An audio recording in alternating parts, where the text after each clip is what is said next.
皆さん、こんにちは。立石のプログラミング姫野です。この動画では未経験から組み込みエンジニアを目指すなら私ならこうするの第2弾ということで話していきたいと思います。前回の動画はまずこちらになりますね。ざっと概要ですけれども、未経験から組み込みエンジニアを目指すにあたっては何かしらの開発経験が欲しいよねっていうことで、こちらに示すような評価ボードを買って何か作ってみましょうと。で、作ったものは自分で使ってどんどん改良していきましょうねっていうことで紹介させていただきました。作るときに一緒にやること2つありまして、まず1つ目がやったことをブログに公開するっていうことをですね、自分が何かしらやる中で、困ったこととか分かんないことがたくさんあると思うんですよ。そういうのは調べて解決していくと思うんですけど、その困った分からないって思った時点で、もうブログにまずその見出しだけを書いちゃって、で、調べてまとめていく過程も全部先上げて、ブログにまとめて公開するっていうのがおすすめです。実際私もフロントエンドの勉強するときはこうやってやってて、書き加えていく中でどんどん理解が深まったっていうことがあります。何か書いて公開するってことは人に説明するっていうことと一緒なんで、うまくまとめられたらその分アクセスも来て、やりがいも感じるかなっていうところはありますね。基本自分が困っていることって他の人もきっと困ってて、そういうところで、自分の書いたブログがその誰かを助けることができるっていうのは結構いいなと思ってて、こういうのを突き詰めていくと、企業案件とかになったりするんですよね。実際私もこちらにありますけど、その ESP32 っていう、マイコンを使って LINE にメッセージを送るっていうことをブログに書いたんですよね。そうしたらこれを見たとある企業さんがこういうのやりたいんだけど、お宅で作ってもらえますかみたいな案件化することとかもあったんで、ブログに書くっていうのは自分の理解も深まるし、誰かを助けることができるっていう意味もあるんで、絶対やった方がいいなと思います。余談になりますけど、ブログをやるんだったら、自分でサーバーとドメイン契約して、ワードプレスを入れるのがいいかなと思います。私は最初安いからっていう理由で桜インターネットを使ったんですけど、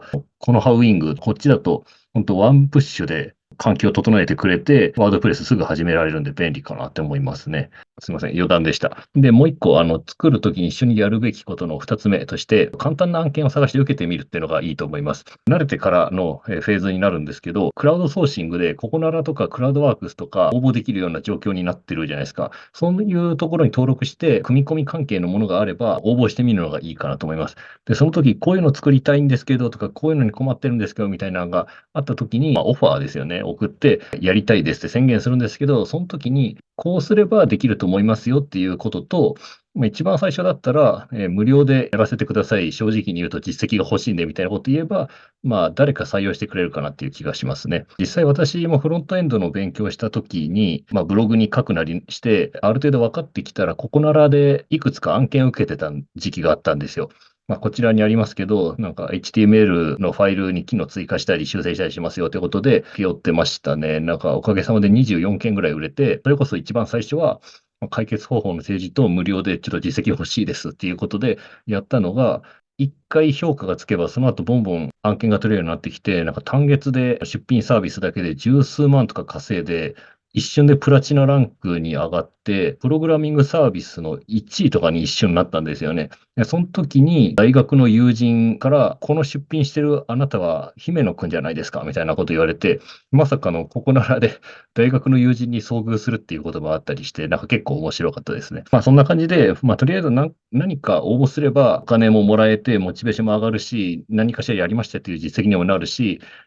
私がこれ本当にやりたかったのは、お金を稼ぐとかじゃなくて、もともとあるソースコードが欲しかったんですよ、私は。なんか、実はこんなことしなくてもソースコードは見れる術はいろいろあるってことがおいおいわかるんですけど、その時は知らなかったんで、とにかく案件をこなしながら人のソースコードを見て勉強しようと思ってたんで、なんか結果的には儲かりもしましたけど、ソースコードが手に入って知識が身についたっていうのが一番大きかったなっていう気がしますね。なんで、ちょっと慣れてきたら案件をやってみるっていうのはとてもいいかなと思います。やり方わかんなくても、やらせてくださいって言って、もう採用されたらそこで初めて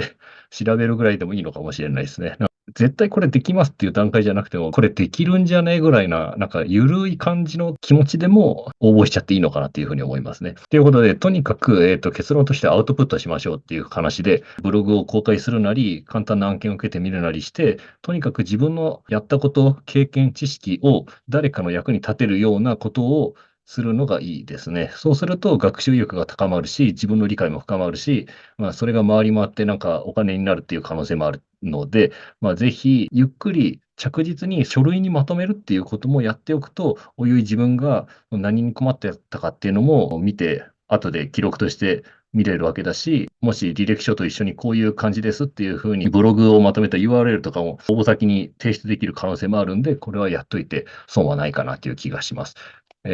いうところで、この動画は終わりたいと思います。ありがとうございました。